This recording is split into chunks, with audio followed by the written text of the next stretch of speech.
Welcome, today I am with Huawei Nova 9 from the European distribution, and we are going to check if this device comes with original USB-C cable in the box.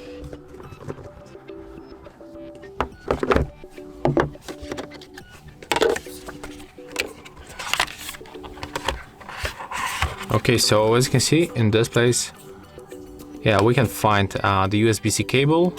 Take a look with this signature orange color inside on the USB A and C. It looks close to the OnePlus cable. So if you find this video helpful, remember to leave a like, comment and subscribe.